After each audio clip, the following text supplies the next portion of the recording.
We are live, Greg. You're good to go. All right. Welcome, everybody, to the next IoT Recon Series.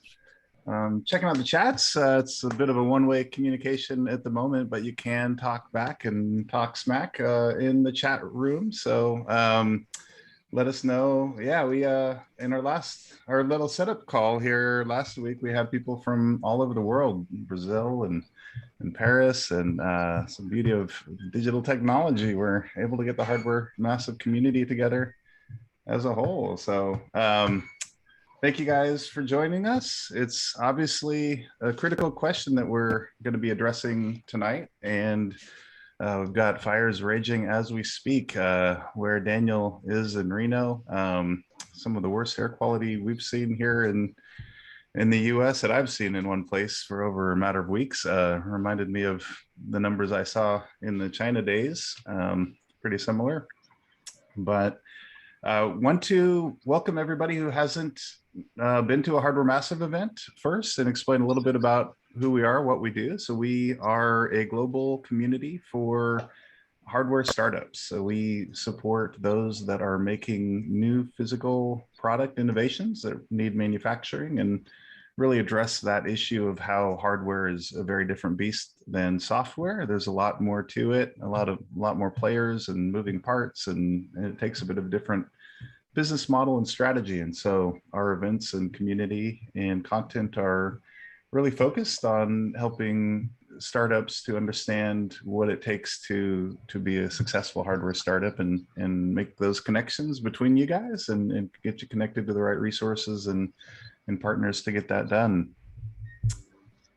We have an exciting event here tonight. We're going to start out with these opening remarks, and we'll move on to a panel discussion. Panelists will share. Each of our panelists today have been working on their own solutions through IoT to solve the issues of wildfires. We'll get all the panelists together for a full discussion, and then we'll have at 5:10 we'll move over to audience Q&A. So think of your questions. You can put them up in the chat, and as the discussion goes along, we'll keep track of those, and Daniel will present those to the audience from 5:10 to 5:20, and then we're going to do our kind of meet and greet throughout the audience. So we will switch over from Zoom webinar to another link, which we'll post here, which will be a Zoom Meet series of rooms. So we're going to get everybody over into that Zoom Meet room. Then we're going to divide everybody up into groups of 3, because that's where networking generally happens best.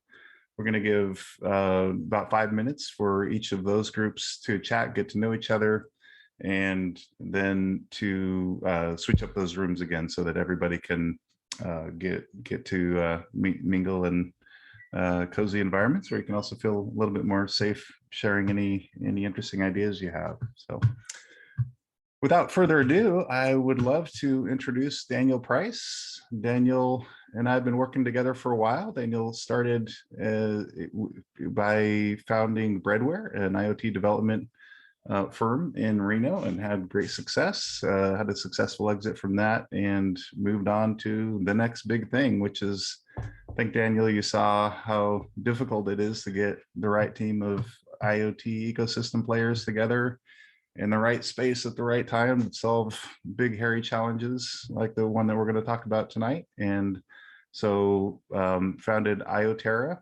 as a platform to connect the IoT talent with the IoT problems and solutions, and is a proud supporter in helping us put on these bi-weekly events that are happening. So I love this word bi-weekly, because it could be twice a week or every other week. Which one is it? This is every other week on Wednesdays at 4:30. We'll have a bunch of other exciting IoT challenges with other speakers coming up. So keep tabs on wherever you heard from us on this one. And Daniel, do you want to talk a little bit about what you guys are up to at IoTerra? Yeah, absolutely. Thanks for the intro, Greg.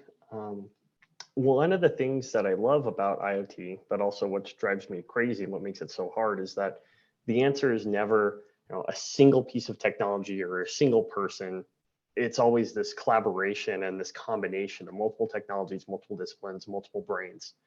And that's a big part of what IoTerra is a community and an ecosystem of IoT professionals that are coming together to solve particular challenges. And I think IoT Recon, the series, this conversation today is also representative of that. Now, here's this big, hairy, very real problem that many of us are facing. And here's wonderful speakers and wonderful technology leaders that are building parts of the puzzle. And we're going to put our brains together, hopefully have a fun conversation about what it's going to take to really make some headway on how new technology can better combat wildfires. So I'm looking forward to the conversation today. Thanks everyone who's joining in. I see some notes in the chat. Folks are calling in from Poland, from Washington, from Florida. I'm curious to know who is the closest at this current time to an actively burning wildfire. I don't know if it's necessarily a bragging right, but I'm just curious. I'm about 25 miles away myself. And as Greg said, we've got some pretty hairy air quality here in Reno. So I'm glad we're doing this call indoors. Yeah, so what I want to get us started with is just getting to know the speakers that we have here today, and then we'll delve into some conversations about how wildfires are fought today. What's the current state of the art? What's the current tactics? Then we're going to learn about some of the new technologies that are being inserted by Matt, Josh, Jake, and Carrie. So let me hand the mic over to our speakers to introduce themselves. We've got Matt Tolentino, the founder of Namatad. We've got Josh Resnick, the CEO of Parallel Flight Technologies. We've got Jake Lister, who's a division manager for Seador. And we have Carrie Shee, who's the founder and CEO of OStream. So Matt, why don't I hand this off to you first for a short introduction on yourself and your background. And I'll see you guys on the other side. Thanks, Greg. Thanks, Daniel. Matt Tolentino, I have two different roles. I am a professor of electrical and computer engineering at the University of Washington, which is where we spun out some technology that led to the company that I founded, where I'm CEO and founder, Namatad. Wonderful. Thank you, Matt. Over to you, Jake. Yeah, hey, how's everybody doing today? My name is Jake Lister. I'm a division manager with Seador US. My career in technology started pretty early. I joined the Air Force straight out of high school, ended up in the Intel sector, where I worked with UAVs, basically my entire enlistment, about 7 years. So was fortunate enough to help out with the Haiti earthquake in 2010. So that's where kind of the technology convergence came in for me, just seeing the benefits of, higher technology with old world problems and kind of seeing that bridge, come together. But since then, I've just been, a solutions guy, trying to bring people together, to help the cause, really. So. Wonderful. Thanks, Jake. And Carrie, you're next. Carrie Shee, I'm the founder and CEO of OStream. My brother and I have done a string of startups all in the hardware software space, and our current company, OStream, has launched a wire-free computer vision cameras that we think can help in identifying fires in vast and dispersed areas. Thanks, Carrie. And off to you, Josh, to round it out. Hey, glad to be here. Sorry, I'm a little bit late. I'm Joshua Resnick, founder and CEO of Parallel Flight Technologies. We're developing heavy lift autonomous systems for multiple applications, but wildfire being among the top of our applications and verticals that we're working in. Wonderful. Thank you, Josh. So we're really honored today to have you guys as a group of experts to help talk through this challenge with us, the opportunities that exist, and new solutions that are being brought to the forefront on wildfires. Before I dive into it, I'll just make a mention that I'm personally very excited about this event. This IoT Recon Series is a collaboration between IoTerra and Hardware Massive to bring conversations in various topical and important industries to the forefront, and then highlight how technology can play, hopefully, a meaningful impact. This is the first official one that we're doing. We had a kickoff last week that several of the folks on the call were on, but I guess I'll use this as a disclaimer to say, please excuse all of the technical difficulties that may or may not come up. In any case, before I dive into Q&As with the panelists, I want to set the context a little bit for why we started the IoT Recon Series with a conversation about wildfires, why we're all here talking about wildfires, with some of the lay of the land on how they're approached today and some of the stats of 2021. And I want to do this so that as we enter our conversation as business and technology leaders, we can do it, not coming in from a totally out of left field technology vantage point, but this is an item that there's large federal efforts behind, state municipal efforts. There's a lot of both human and technology work that's gone into firefighting in the last 100 years. I want to talk about where we're at now and why is it maybe ripe for new innovation from IoT. So to set the context, every year in the US alone, there's between 50 and 100,000 wildfires. Those wildfires burn anywhere from 5 to 10 million acres every year. And it costs a few $1 billion every year in suppression, paying the firefighters, paying the planes, paying the helicopters. So that's what the costs are, a few billion. Now, I think it's important to note that not all wildfires are bad. And we're going to spend some time talking about that today, right? Wildfires that are good, healthy, are, phoenixes rising out of the ashes and doing good for the wilderness. And then wildfires that are near the urban interface, and that's where they start to become dangerous. So every year, these catastrophic wildfires cause anywhere from high single-digit billions of dollars to tens of billions of dollars of damage. I'll also note that approximately of the 50 to 100,000 wildfires that are started every year in the US, about 90% of them are started by humans. Only 10% or so are started by things like lightning strikes in the woods. So that's sort of the quick overview of the scope of this conversation. It's a very, very large deal. And when you look at how teams approach, these are incident management teams that are getting sent out to wildfires, how they approach it today, there's really 4 steps. And later on, our speakers will elaborate all of these in more detail. I'm certainly no expert, but step 1 is spot the smoke, right? Smoke tends to be today the telltale sign of a wildfire getting started. And these can be detected in various ways, but usually today it's plain old fashioned eyesight. There's smoke over there. That's step 1. Step 2 is first approach, first attack, right? So depending on where the smoke is, either an airplane will be sent in to survey the area or a squad will be sent out there to see the area. If the fire is small, it may be attempted to be suppressed immediately, right? Airdrop of water, the team can dig a control line around. But this first approach, if the fire is not able to be put out within approximately an hour, step 3 gets started, which is called an extended attack. This is where personnel are sent in, right? So fire trucks, fire squads are deployed, air vehicles may be brought to the scene. Tactics are going to be different depending on the terrain, right? So here there might be various terms that you've heard in the past, like a control line might be created. This could be a road, it could be a river, it could be a rocky ridge. Depending on if it's heavy brush or heavy tree, maybe it'll be an aerial attack. Maybe there will be backburns, flankings, prescriptive fires. And as the extended attack goes on, which can be short, right, days, or can be months, as in the case of the Dixie Fire, which is now the 2nd largest fire in US recent history, and that's the one near Reno, it could go on for months. And the fire is going to be tracked in real time through mostly satellite technology, which we'll talk about a bit more later. And then finally, step 4 is after a control line is successfully created, the fire is contained, there's what's called mop up, right? So even if the fire is contained, there's risk of it jumping the line, there's risk of hotspots reigniting. So the fire can smolder for several days. And so the work continues for several days after a fire gets contained to really be sure that it has been contained and suppressed.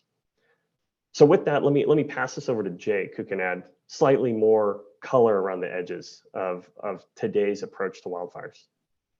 Yeah, absolutely. You did a did a great job outlining that, Daniel. I mean, there's really not a lot to add to it. I mean, we're still kind of stuck in that weird zone where it just, we were relying on stuff that we relied on 20 years ago to spot a fire. You know, you pick up a phone, you see smoke, your neighbor's house is on fire, you pick up your phone, you know, you call it in, they show up and they deal with it accordingly.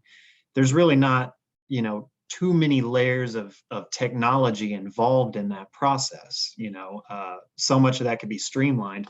I was actually talking to part of the, you know, one of the fire departments I've been working with, and they actually have partnerships with some of the utility companies where they can actually view their camera feeds. So literally we got the fire department guys tapped into the utility guys' camera system that's, you know, watching power lines to check for fires. I mean, and to me, in this day and age where we got drones flying all over the place, you know, we got satellite surveillance, it's just silly to me that we can't, you know, kick it up a notch, really. So, and of course, you know, with everybody's, at least once it's going to be mentioned, you know, the fourth industrial revolution, you know, IoT, you know, here it comes. But really with 5G, I mean, it's kind of opened some doors in that regard, you know, longer signal strength, stronger signal strength, you know, and that's really going to help us kind of close that gap, I think. Appreciate it. Thanks, Jake. And yeah, I agree, and I hope so as well. So before we jump into the various solutions, Joshua, Carrie, or Matt, is there anything else you think needs to be added on to the state of how fires are combated today? Sure. I mean, I can add a few things. Like, I think the detection side is one side of the puzzle, but then there's before that, but even before, prior to detection, there's the prevention side, and then post detection there is the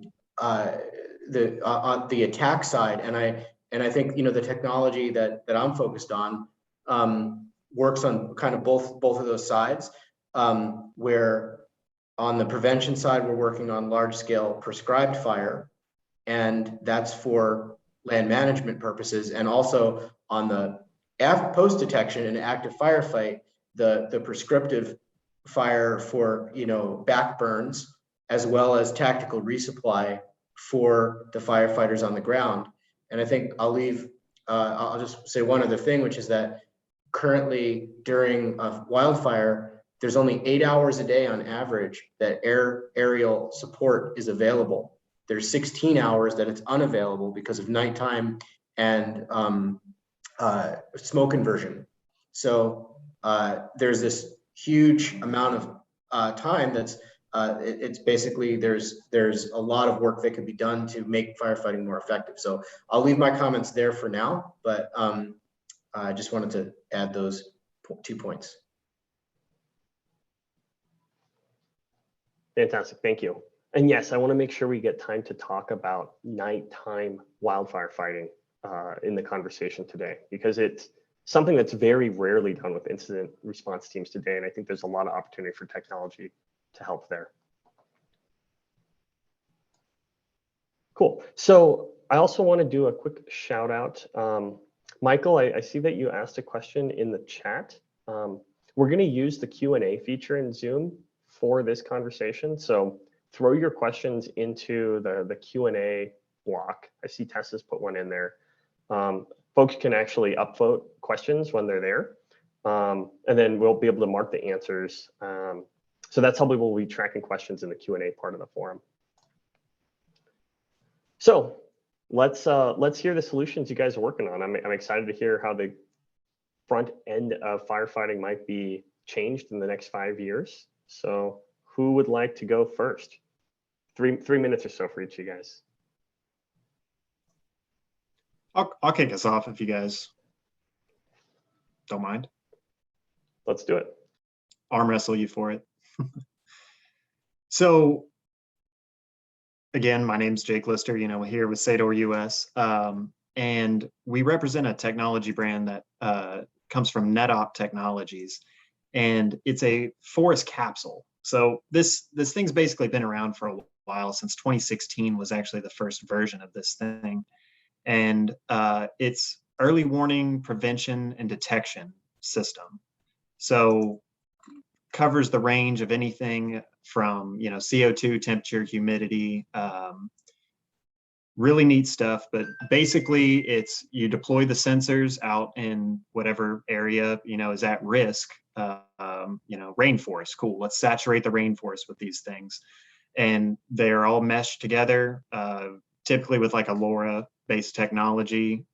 And then from there, all that data gets output to a platform where you can see all these sensors in real time. You can see them on GPS. So you literally have pinpoint precision on where a fire not only is, but where it could be beginning from, where it could spread to. So, I mean, it gives just that next level of tracking at your fingertips. And the cool thing about it is all that data, you know, that isn't being used actively can be forwarded on to, you know, various universities to actually trend climate data, which is, you know, pretty hot topic these days, you know, with the whole global warming situation. But very, very neat stuff. And then Sador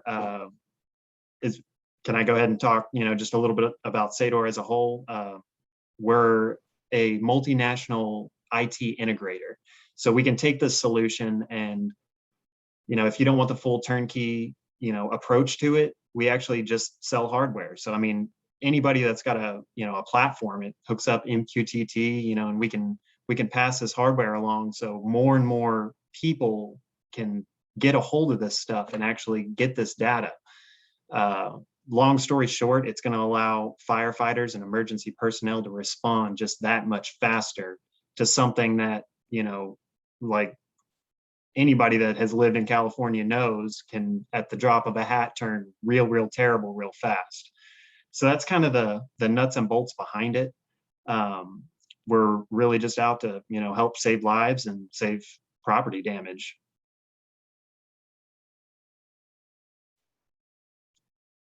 Fantastic. Really interesting, Jake. Thank you. So let's see. Carrie, are you open to go next?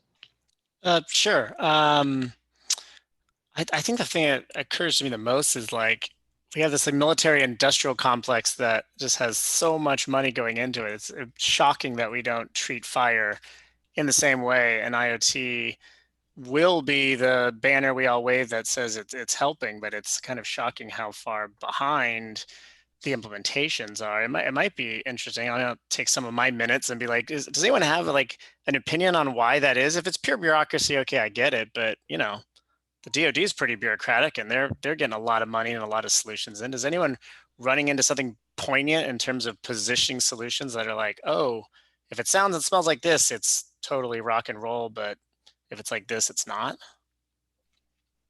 I can give an observation from the industry, if that's okay. Do it. Sure. So I think a lot of times the people running fire departments and fire agencies are surprisingly risk averse. And I mean, I think it makes sense if you think about it, right? Like, they're putting people in harm's way. They have to do their very best job to make sure that people don't get hurt. And so basically, when it comes to adopting new technologies, especially radical technologies, because they don't want to be the ones who tried out this new thing and it ended up costing a lot of money and somebody got hurt. So they want to stick with what's tried and true because that reduces their personal exposure. And so there are agencies, though, that are kind of the tip of the spear of firefighting technology. So, for example, Department of Interior, they do a lot of pretty radical stuff. They have, well, there's a little bit of a caveat here, but they have the largest non-military drone fleet in the world, and a lot of that is used for wildfire work. And that's, you know, other agencies like CAL FIRE and other state agencies, and then eventually municipal agencies see that, and then they kind of adopt the technology slowly.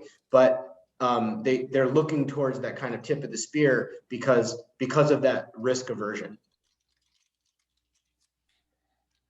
Yeah, that makes, I mean, it makes sense. It's just, it's shocking that there's a lot of technologies that if they fail, they don't get sued. They live in things like you don't sue the fire, alarm company if your house, went up in flames. There's a lot of other things to kind of blame, or they live in a world where they're just litigiously protected. And like, I'm sure all of our stuff lives somewhat in that realm, and that it can't get adopted without those legal fears is, obviously a major friction point. Matt, Yeah, did you have and anything on that? I'll be interested on some of the other panelists' thoughts on that too. Yeah. But let's finish, Carrie. Oh. Anything you want to tell everyone about OStream? Sure. So we can get the other solutions and then get into the more round robin stuff. Yeah, we're coming into, I mean, I love coming into stuff just totally naive and not knowing a lot. We actually got slammed into fire detection because we make wire-free computer vision cameras that can communicate up to like 2 kilometers. So if you have a wall-powered long distance access point that we make and a camera that's completely battery powered, so you can do computer vision multiple kilometers spherically away from something that's got wall power. And it's all point-to-point radios. Jake, you had mentioned LoRa by Semtech. We use a host of radios that can do this, and these things can live for like 2 to 10 years. So we partnered up with a bunch of companies that have AI models. I just answered a question on the forum about how do you generate ground truth to detect things, and so we're putting together what's will eventually be like an environmental sensing as a utility.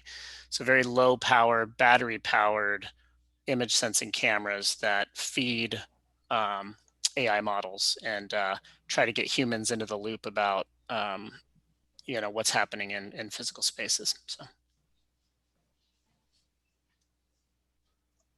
Awesome, thank you. And we'll come back to some of the bureaucracy and approaches to introducing new tech into the space. But let me first hand it over to Matt. All right, hi again, Matt Tolentino. I'm the CEO of Namatad. You said something kind of describing wildfires early on about the multiple stages. And for us, what we focus on is what amount those latter stages, specifically around tracking where the responders themselves are, so we can make them aware of where their various colleagues are, while they're battling, anything from building fires to police response. We even work with special forces now with the Department of Defense. So I do have some comments about defense, but for specifically for wildfires, as you said, a lot of people are deployed across vast areas, right? And so for each of them to maintain some situational awareness about not just about where the fire is, but where the various people around that fire are, is what we do. We do that in a way where a lot of times, those responders or those firefighters are, not in direct contact with cell towers. And in many cases, can't even receive a GPS signal.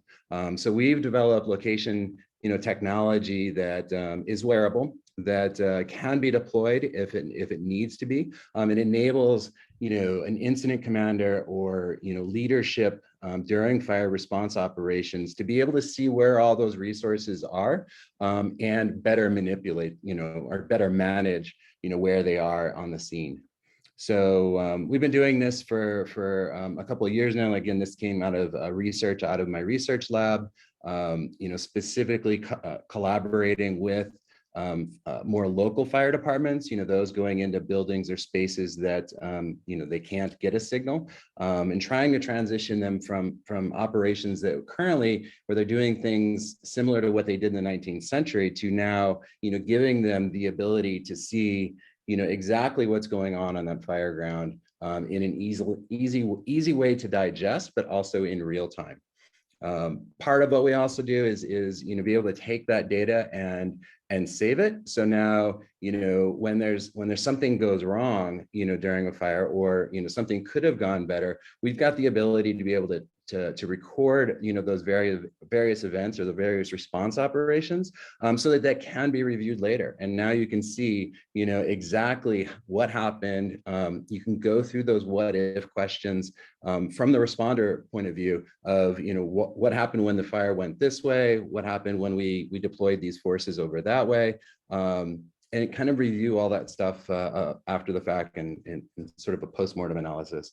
So like I said, we've been doing this with fire departments, more locally, with police departments to help aid response operations where people leave the vehicles, and then finally, more recently with special forces. So Matt, just a quick question on that to help me get more context. So a lot of the wildfires are fought in extremely remote places. You said no cell signal, sometimes no GPS signal. How do the fire response operations keep track of their folks today? And then with Namatad's solution, what new features do they have at their fingertips? Well, I think most fire operations, whether it's wildland or urban, or even just rural, out in the counties and such, all communication is primarily via radio, right? So you either have a team leader or individual firefighters that have radio access. So now you're talking about low frequency, in some cases, fairly, they got the ability to communicate over fairly long distances. And what we've done is integrated some of that into our devices as well. So we have some SDRs that can operate at very low frequency up to very high frequencies, where we can actually transition across the frequency spectrum until we can get additional connectivity. That includes even includes particularly for kind of open space scenarios where we can communicate directly with planes or aircraft that are bringing in payloads of retardant, right, or other materials. So we provide that connectivity in cases where there isn't connectivity, and as a function of some of our work with the Department of Defense, we've also had to make those things very resilient, right? So that if an adversary happens to be blocking part of the frequency spectrum, we can adapt over to another part of the frequency spectrum and continue to sustain those operations. Appreciate that. Thanks. So, Josh, I think you're next up. Great. Yeah, so it sounds like Carrie and Matt and Jake, you guys are all developing some really awesome tech. It's super cool for me to learn about that. At Parallel Flight, we are developing very big drones that can carry heavy stuff. So there's a lot of different applications for very big drones that carry heavy stuff. And certainly Wildfire is really the reason that I founded Parallel Flight with I've got two co-founders that work with me as well. It was Wildfire was the key issue that we were going after. And we worked pretty closely at the beginning with the leadership of the Department of the Interior, who kind of guided us along this path where, the missing piece of technology for them in the drone space was heavy lift, long duration platforms. So if you take a all electric drone, that's a multi-rotor, right? And you want to lift a heavy payload, it's only going to fly for 15 minutes. And that's a function of the energy density of lithium batteries. Like it's a physics problem. You can't get away from that with the current battery technology. And if you want to extend it, you got to do some kind of hybridization or different fuel. So what we've done is a unique hybrid called a parallel hybrid that really leverages gas engines in a super efficient way, combines them with electric motors for some incredible flight dynamics, and also adds this level of redundancy. So if there's any single point failure in our powertrain, the aircraft can actually keep flying. So we've developed this totally new propulsion technology around heavy lift, long duration drones.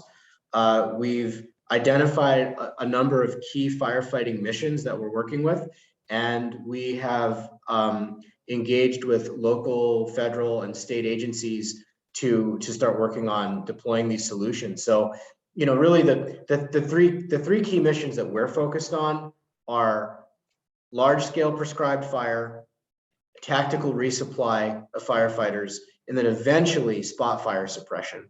Spot fire suppression is actually one of the harder missions to do. So we're focused on the tactical resupply and the large-scale prescribed fire first.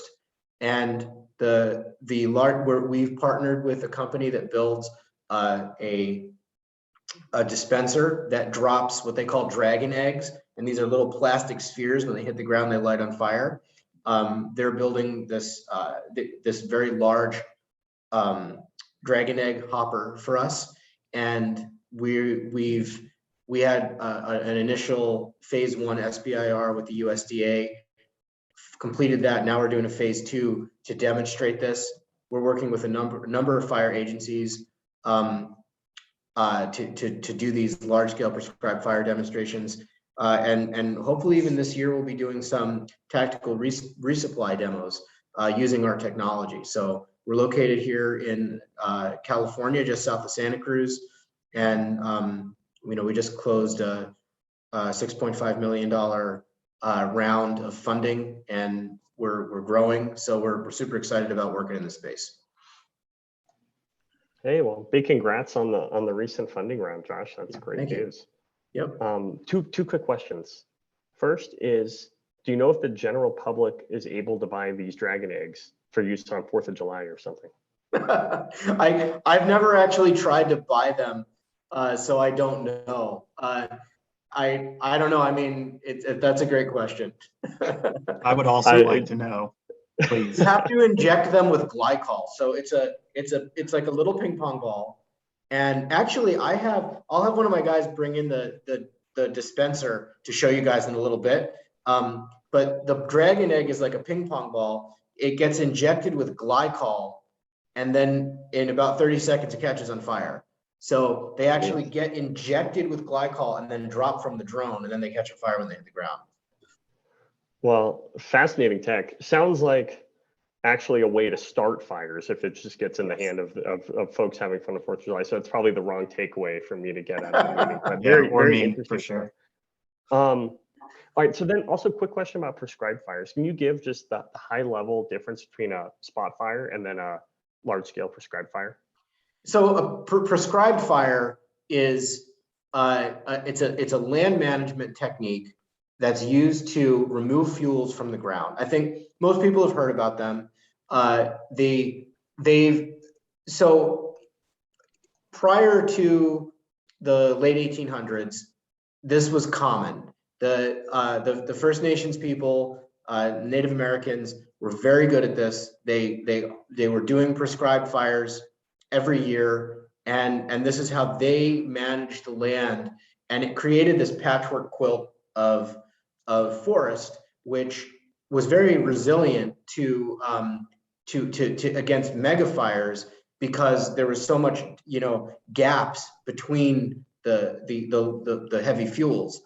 But then historically, the United States ended up kind of taking on this policy of every fire is a bad fire, put all the fires out.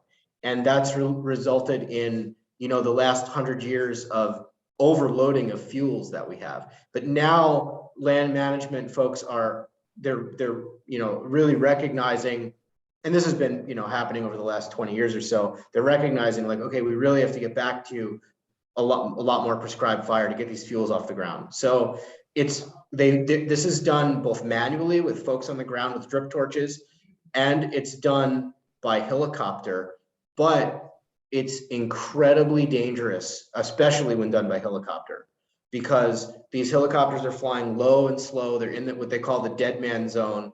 If they have any kind of failure, they fall out of the sky, and that's it. So it's, you know, Department of Interior, Forest Service, they've basically stated, we want to get completely away from manned helicopters doing the super dangerous mission. We've lost too many pilots. We want to do it with drones.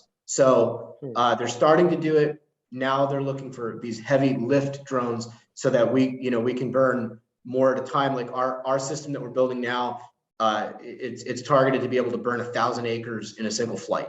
So that's a kind of an overview. Prescribed fire is also used in an active firefight to do back burning, and that's especially useful at night when the temperatures are lower, the humidity's higher, the wind tends to die down. It's a really great time to do those back burns because you've got a lot more control. Really interesting. Thank you, Josh. Yeah, so I'm gonna shut my video for just a second. I'm gonna go grab this system and I'll show it whenever you guys are ready. Wonderful, thank you. So we've got about 10 more minutes open Q&A and until we open it up for anyone who's working on things interesting to do a quick introduction of themselves and then get into some networking. So while I have a bunch of questions, I see the audience also has a lot of questions, so let's hit some of these. Andrew asked, if 90% of the fires are man-made, how does that break down between individuals versus utilities? And do any of you know if there's a correlation between road access and where the majority of fires start? I definitely do not.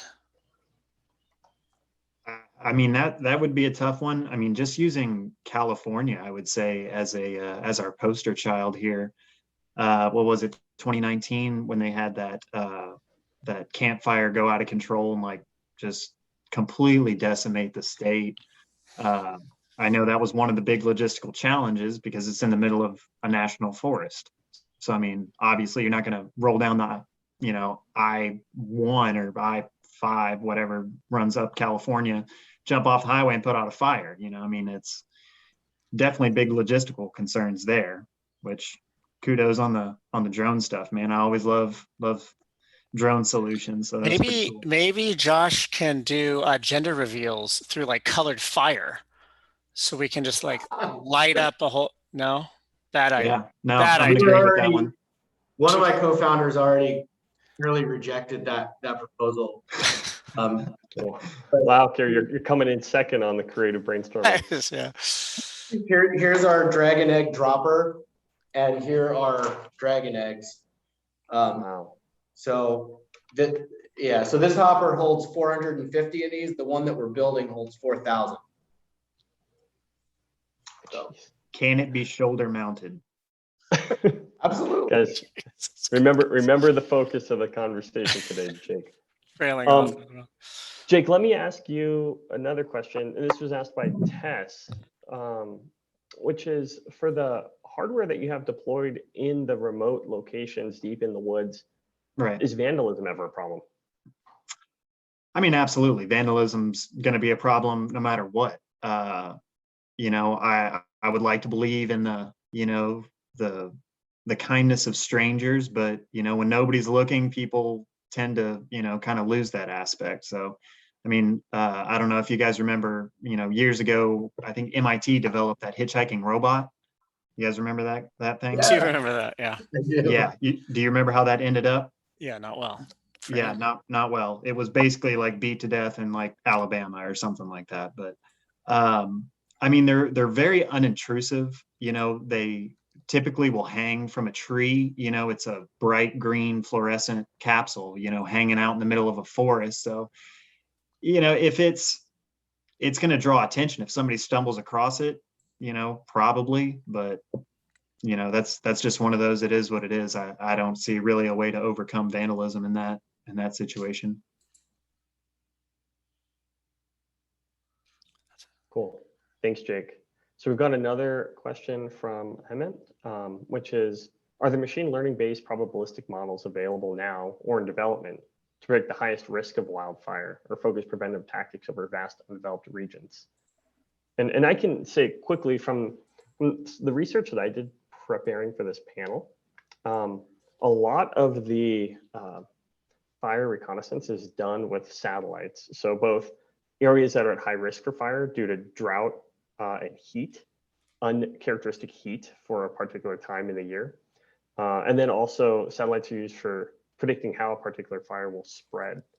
And just in 2020, there was a big article in Nature about a machine learning neural network model that had been put up into these satellites, very similar to predictive algorithms based on neural nets for meteorology, that was looking at locations of high risk for fire and then predicting how fires will spread once they get started.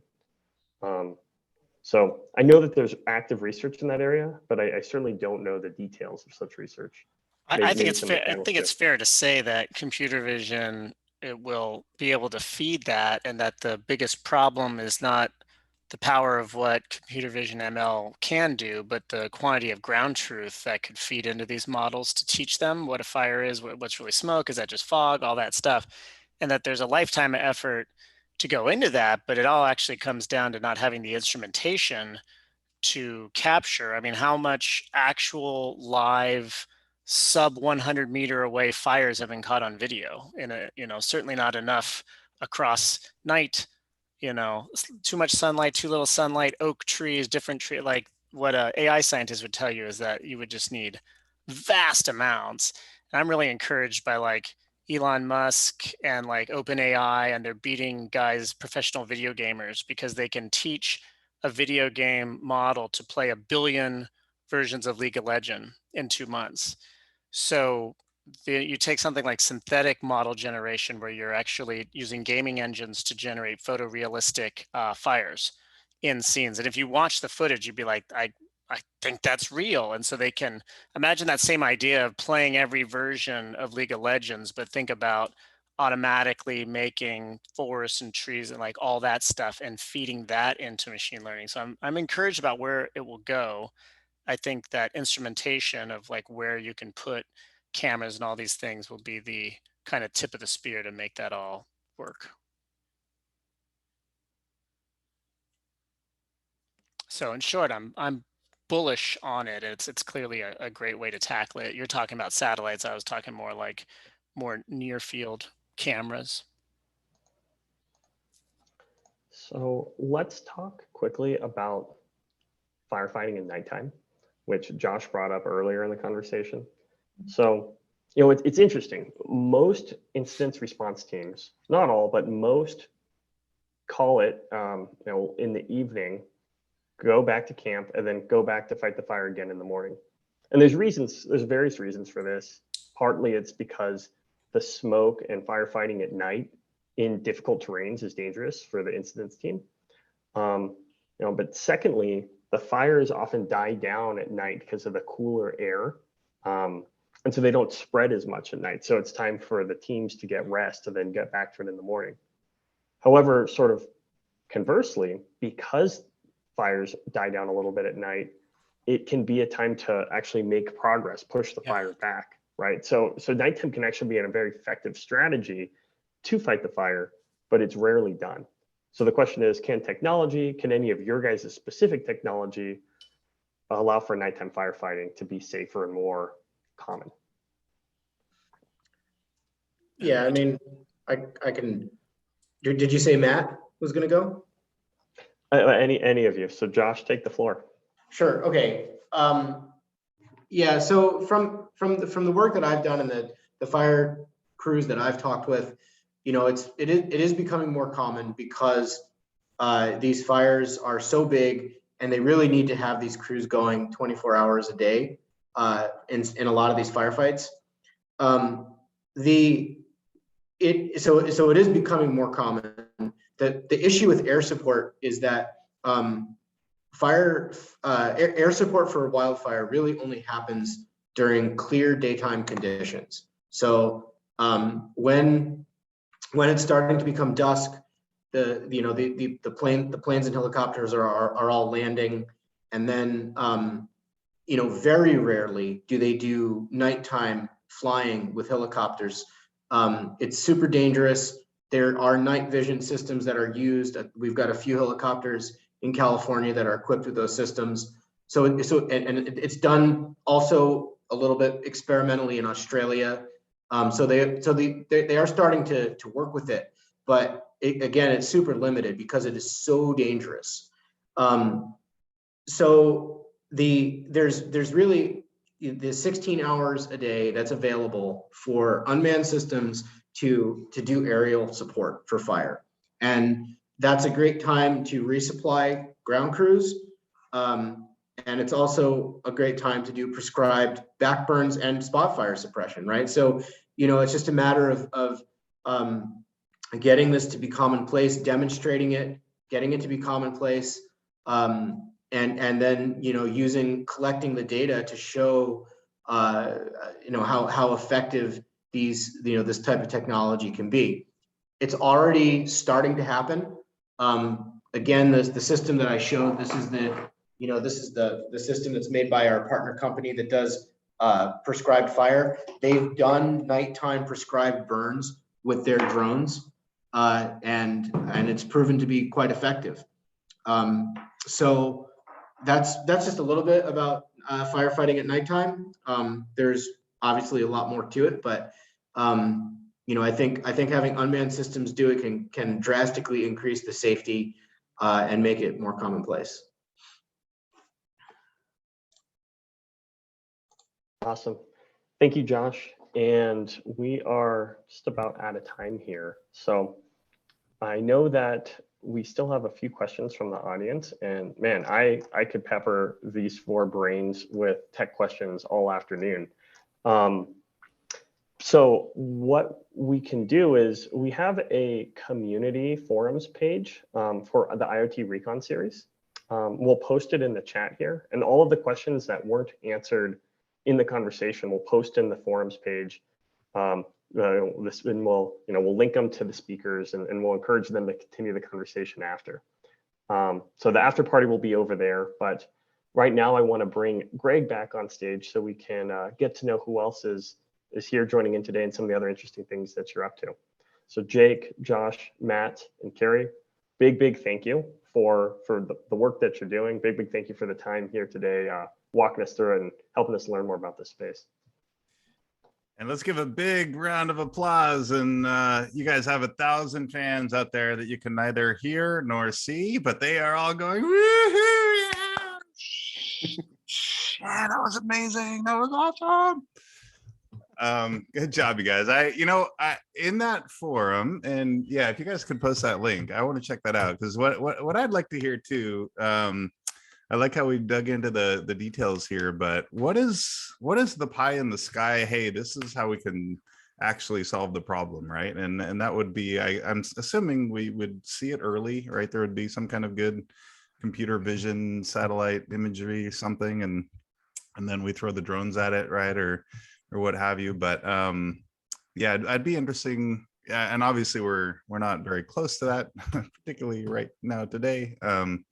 But I'd be really interested to hear your guys' thoughts in that forum, in those questions, as far as what's the dream, what's the final, hey, we can actually solve this problem, one of our many different, human created problems that we're gonna solve, hopefully, with science and technology, and what does that path look like, and what's possible. So but we are out of time, and so that's gonna have to wait for the forum. We have got the forum link in there, so I suggest you guys all check it out. I do want to give a big thanks out to IoTerra and the IoTerra team. Daniel, thanks for moderating. Thanks for being such an informed moderator. It's great that you have your own personal background and did all that research, so thank you again for Daniel. A little link for IoTerra if you guys are looking for IoTerra solutions, or for or looking for a job, if you're an IoT developer or even connected resource, right? It's not just about IoT, but it does take a village to make a product. So you'll find that village over there. I just shout out the link in the chat. And now we get to the community intros, which I realize this is where we need to switch over to our new platform. Is that right? Oh, you're muted there. I think we can bring people on as panelists to speak here. Can we invite everybody as a panelist right now? Oh, okay, we got 28 participants. Yeah, but I think, Greg, to your point, I think it'd be easier to actually switch over to the networking thread. So, Katie, if you could go ahead and throw the Zoom link in for the networking session, folks can switch out of the panel here, sign in there, and that's where we'll get to know folks and what they're working on. Okay, and a quick note on this. So what we're going to do is we're going to give everybody 30 seconds. I've got my timer. Here it is. And I downloaded this really awesome wedgie emoji. So if you go over there, I'm hoping somebody will go over 30 seconds so that I can bust that out. It's pretty funny. But you will get a virtual wedgie if your introduction lasts more than 30 seconds. And what else did I want to say? But we're going to go over there. Everyone's going to get a quick chance to just introduce yourself so that we all kind of know who's in the room, and we'll have the ability to and encourage you to drop your LinkedIn link in there so that we will collate these and send them out to all participants so that anybody who wants to network with this group is going to be able to do that. And then after everybody is able to introduce themselves, we are going to go to 3 people rooms to chat for a few minutes and have a bit more in-depth conversation until about 6. So break. I'll see you guys in the other room. Thanks, everyone. See you over there.